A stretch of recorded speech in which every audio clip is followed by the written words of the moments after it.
Hello chicos! Oui, ce podcast est international. Bienvenue dans cet épisode 3 des petites aventures de Maison Brochette. Comment on a créé notre entreprise dans le domaine de la restauration, le nouveau restaurant à Paris de Brochette. Aïe, aïe, aïe. Pourquoi mon frère il me dit que je fais n'importe quoi? Je comprends pas. Pourquoi les gens essaient de me protéger comme ça, mais au passage en me chiant un peu dessus? C'est assez désagréable cette sensation. Mais bon, je vais tout vous raconter, c'est peut-être moi qui interprète tout mal, je pense en vrai. Parce qu'au final, les gens m'aiment et c'est pour m'aider qu'on fait ça, bien évidemment. Mais bon, quand même. Je vais vous raconter tout ça dans l'épisode 3. Avant, faut que je vous fasse le débrief quand même de comment on a préparé notre rencontre avec le gérant. Vous vous rappelez bien, normalement vous avez suivi l'épisode 1, j'espère que c'est pour vous, sinon vous retournez en arrière. En fait, j'ai pas que ça à faire de tout vous résumer à chaque fois. Je vous racontais qu'en gros on était donc 2 associés, moi et PH, plus un gérant, Fred, qu'on venait de rencontrer, et que avec cette team de 3 personnes, on allait créer ce concept.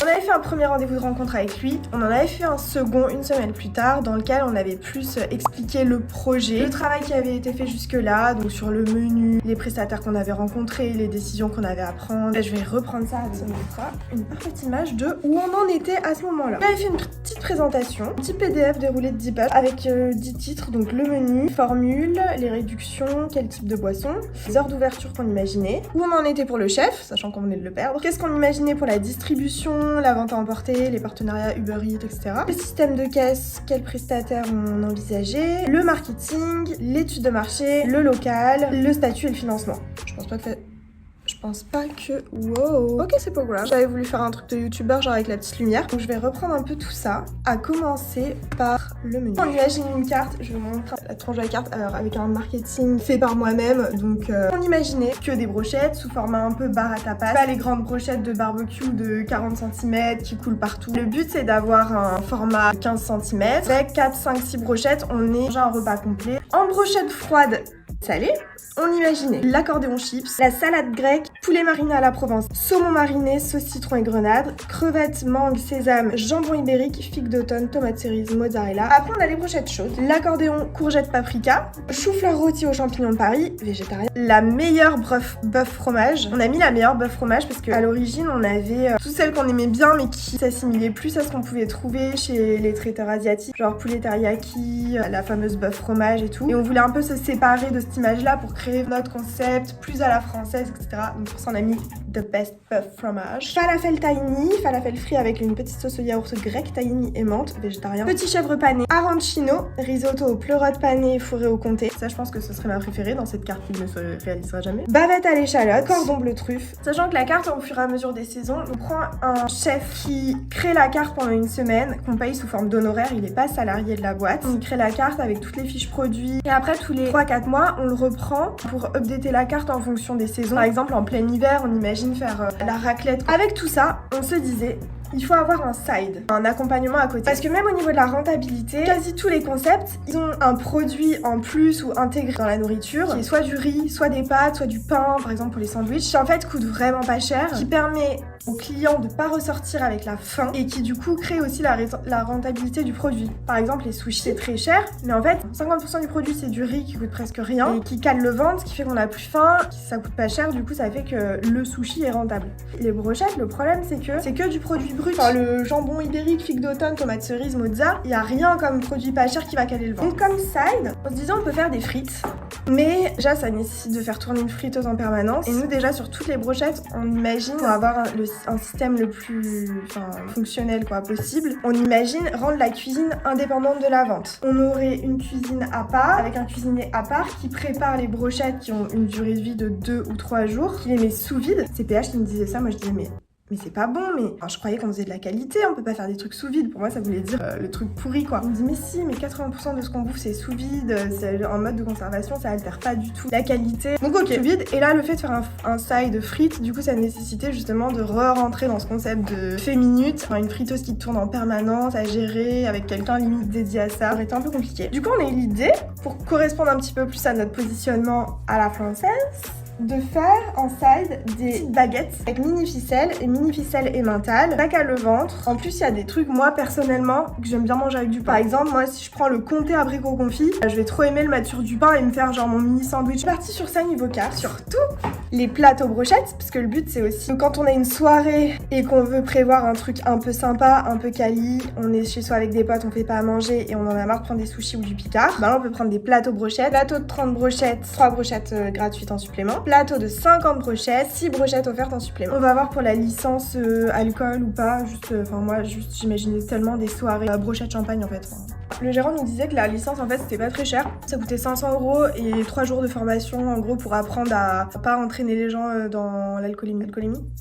J'espère qu'on pourra quand même se bourrer la gueule à la maison brochette quoi franchement. On passe au jour d'ouverture. On imaginait 7 jours sur 7 fermés le lundi, une ouverture de 11h30 à 15h30 et de 18h30 à 23h30, sauf les samedis dimanches où c'est de 11h30 à 23h. Ça nécessitait 6 contrats en CDI, un gérant, plus un cuisinier, plus 4 CDI ventes qui en fait avec les vacances et tout, bah fait 2,5 CDI enfin qui travaillent en planning d'alternance. Bref, vous avez compris, faites pas genre vous avez pas compris. Pour le chef, on avait trouvé notre chef, il s'est barré. Son rôle du coup c'était révision de la carte parce qu'une fois qu'on a pondu cette carte, alors moi personnellement j'étais trop fan de cette carte. Et là je me disais mais c'est vraiment pas mal et tout, que j'ai un peu fait avec mes potes, c'était trop bien. Ce que j'adore dans les projets comme ça, c'est que tous tes potes, dans plein de milieux différents, je parle un peu beaucoup de ça et tout, chacun ils ont un petit truc à t'apporter. T'as des potes qui sont à fond en cuisine, des potes qui sont à fond en business, des potes qui sont à fond en financement, des potes qui sont à fond en marketing, en design. C'est un truc un peu fédérateur où t'as l'impression que ton projet il se crée avec tout le monde autour de toi. C'est tellement agréable de partager des vrais trucs avec ses potes. Genre pas juste prendre des cafés et critiquer les gens qui passent dans la rue, même si c'est une activité passionnante. C'est comme si on était tous autour de ce truc et ça fait une espèce d'effervescence, ça me rend dingue. Donc pour le chef, révision de la carte, le but c'était pas d'en créer une, alors que c'est le projet de base pour recruter le chef, mais c'était de réviser celle-là. Mais après on voyait, le gérant nous disait clairement la carte c'est pas ça qui va nous porter parce que ça se différencie pas trop. Ce qui est vrai, mais pour moi on n'était pas censé créer un truc qui allait renverser les codes de la food ou enfin tu vois. Dans ces rôles, création de la carte, création des fiches produits. Du coup pour avoir le coût de revient de la brochette qui moi est indispensable pour faire ce prévisionnel que j'arrive pas à faire parce que sans local, sans fiche produit, sans machin. Organiser une journée test, une soirée où on teste en fait, elle fait toutes les brochettes et on les teste. Je dis elle parce qu'en fait depuis notre super gérant nous a trouvé une super chef qui s'appelle Lisa. Donc a priori ce serait elle et trop contente d'avoir une femme dans la team. Moi j'ai trop envie de savoir tout faire, genre de la plonge à la bouffe, au service, à la gestion, à la compta, non sauf la compta. Pour le marketing, donc on avait rencontré 3 agences, Felicidad Studio, trop génial, on a été trop bien reçus. C'était un des devis chers. Après oui, il y a John C qui nous paraissait super et qui était vraiment beaucoup moins cher. Et les têtes de pub qui sont vraiment premium. Ils nous disent non mais nous on crée la marque entière en fait, pas juste un logo.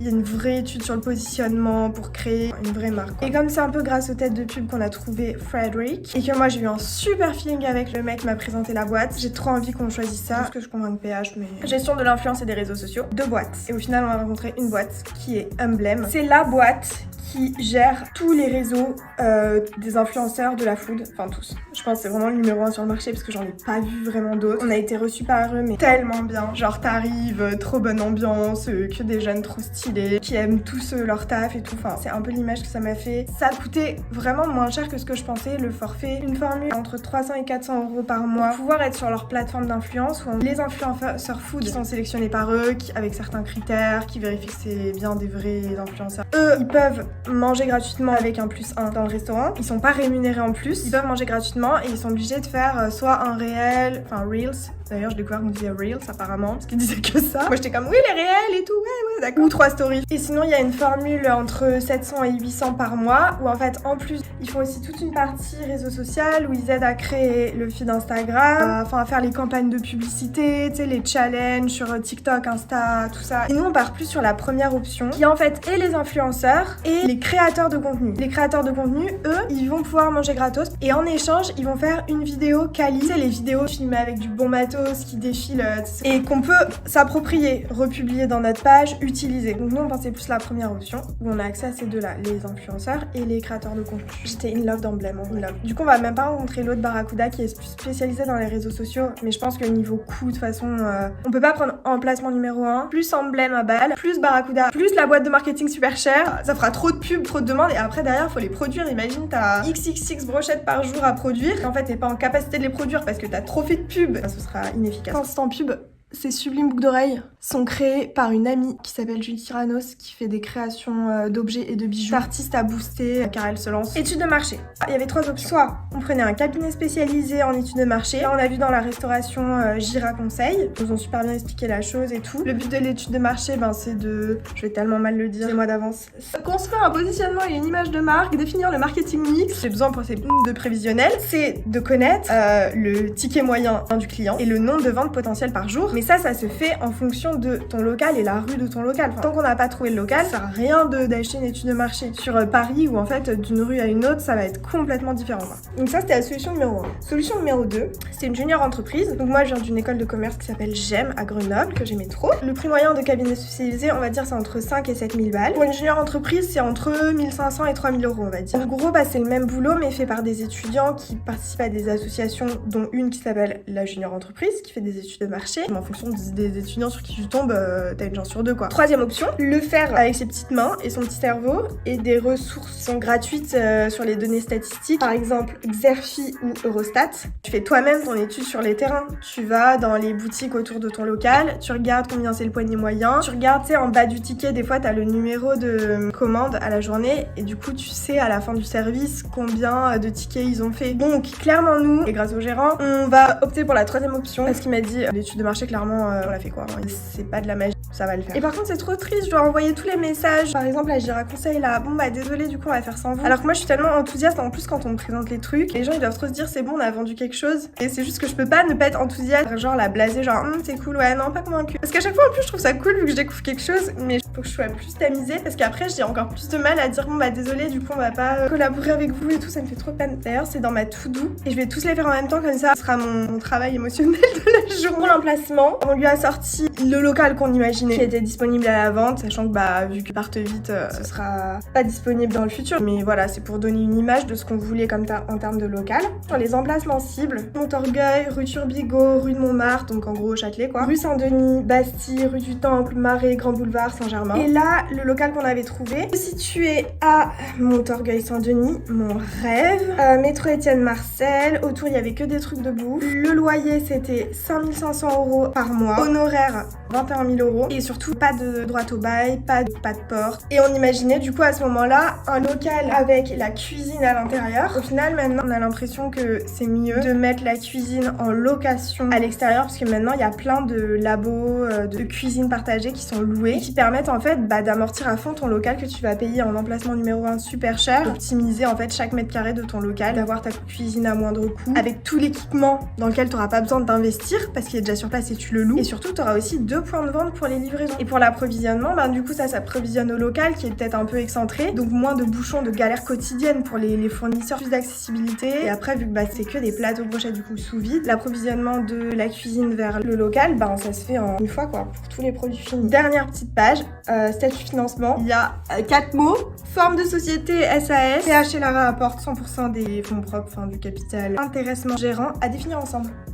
Voilà, donc ça c'était un peu comment on en était. Depuis on a pas mal avancé par exemple sur le packaging, j'ai trouvé des boîtes mais incroyables.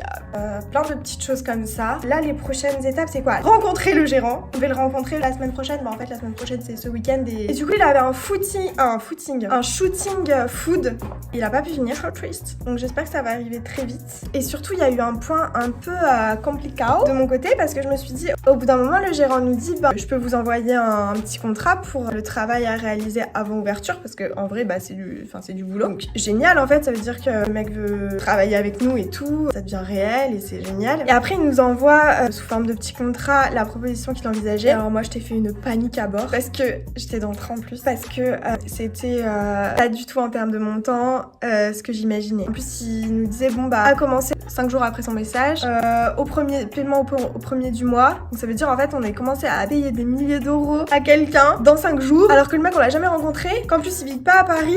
Donc moi je t'ai fait un peu une panique à bord. À ces moments-là que je vois la différence entre moi et un PH. Genre tranquille, déjà ça veut dire c'est super positif parce que il veut travailler. Ensuite s'il fait une proposition, c'est qu'il attend une contre-proposition à négocier. Parce que moi j'imaginais ok mais c'est des montants hyper importants. PH il va pas vouloir, ça y est c'est la fin, panique à bord. Là de toute façon on peut pas payer quelqu'un, même moi j'ai même pas créé la société, le SIRET et tout. Ben je vois pas comment on peut le payer, enfin bref. Donc pas de panique, on va discuter ça ensemble. En plus PH il me disait mais la phrase de rêve que j'aimerais entendre de sa part c'est je veux 10% de la boîte. Et ce serait génial, enfin bref. Rien n'est inquiétant, tout est négociable, tout est discutable. Du coup j'apprends plein de trucs, je suis trop contente. Et de là donc bien sûr avant d'en parler à PH, j'envoie un message à mon frère et je dis bon bah je suis encore au business plan et tout. Il va falloir que je commence à réfléchir au financement. Mais du coup comment ça se passe? Moi de mes économies de cette année et de tout, grâce à mon travail, en gros je pouvais apporter 25K. Et pour le reste, donc comme ça avec le prévisionnel, en gros j'imagine un apport environ de 110 000 pour créer ce projet. Donc ça veut dire divisé par 2 avec PH, ça fait 55, 60. Donc au-delà de mes 25, je me suis dit bah pour le reste, est-ce que c'est mieux de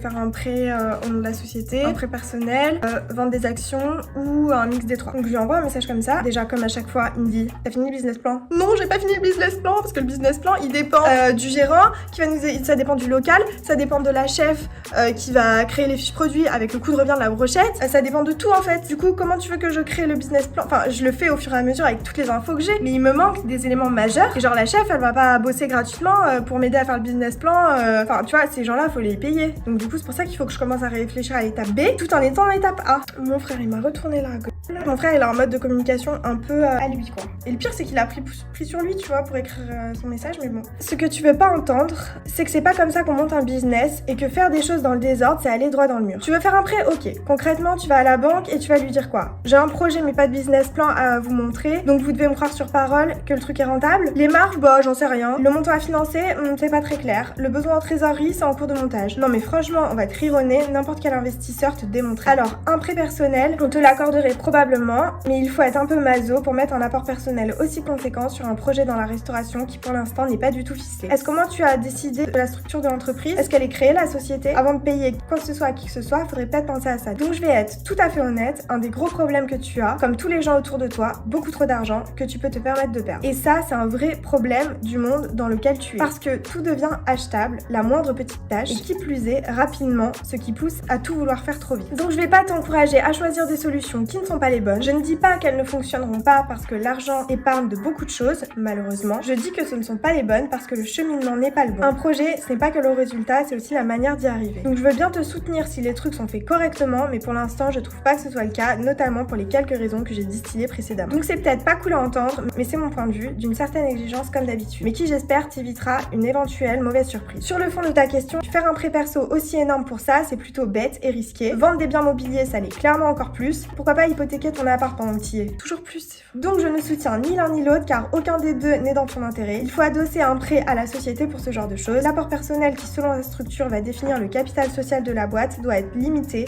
surtout pour ce genre de boîte à risque. Tu sais ce qui se passe quand tu bouffes la moitié du capital social? C'est pas très sérieux, je suis désolée. Et le problème est le suivant, trop d'argent, trop facile. Donc tu vas sûrement penser que je suis pas gentille, tu vas sûrement pas comprendre, mais dis-toi peut-être que je te dis les choses telles que je les pense et que c'est ce qui pour moi est dans ton intérêt. Même si je pense qu'au final, t'as besoin de tout cet argent et que ça t'empêchera pas de vivre si ça venait à péricliter, je préférerais te l'éviter tout court. Mais bon, je dois quand même pas être le seul à penser que c'est pas fait dans les règles parce que la manière de procéder contient beaucoup trop de risques. Je m'imaginais que c'est pas comme ça qu'on vous a appris à monter un business en école de commerce.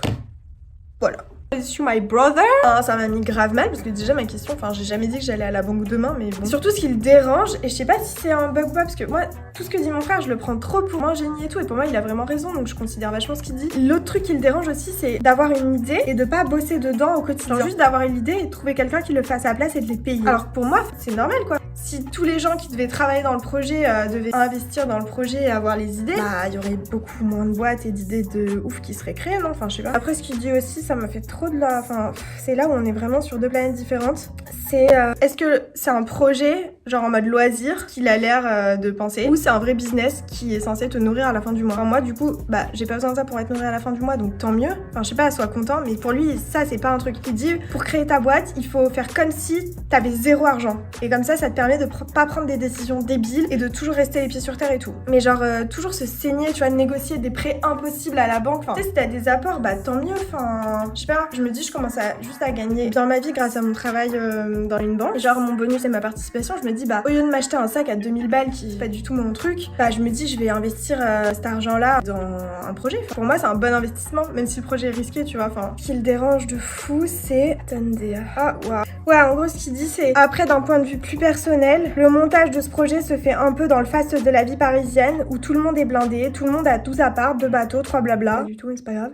Bref, je l'ai dit depuis le début, honnêtement, je comprends pas réellement l'objet de ce business qui, pour moi, s'apparente in fine plus à un loisir dans sa conception. Un truc fait pour faire comme tout le monde, avoir un truc qui sort du lot. Ça donne pas l'impression d'un business de nourrir à la fin du mois. Et j'ai toujours dit que je regrettais le manque d'implication personnelle dans le fonctionnement courant de la boîte et dans le fait de tout déléguer en payant. Et c'est là qu'on n'a pas la même vision. Parce que pour moi, au contraire, ça va être, à la base, tu te prévois aucune tâche opérationnelle, sachant que t'as déjà un boulot. Enfin, PH et moi avons chacun un boulot qu'on va pas lâcher. Donc, moi, peut-être à long terme. Et du coup, tu prévois aucune tâche parce qu'après, en fait, tous les imprévus, les galères et les surprises au jour le jour, en fait, ça représente déjà, je pense, un demi-boulot, quoi. Donc, tu peux pas, en plus, te prévoir des tâches opérationnelles qui dépendent de toi et que si dans la chaîne, tu les fais pas, ça flingue tout le reste de la chaîne, tu vois. Enfin, pour moi, c'est pas du tout viable. Mais pour autant, ça veut pas dire que tu vas pas être impliqué et limite au quotidien parce qu'en fait, tous les jours, il va se passer des trucs, la caisse, qu'est-ce qui se passe, ça marche pas, bug, le fournisseur, il est pas là, machin est malade, il faut le remplacer, enfin, tu vois.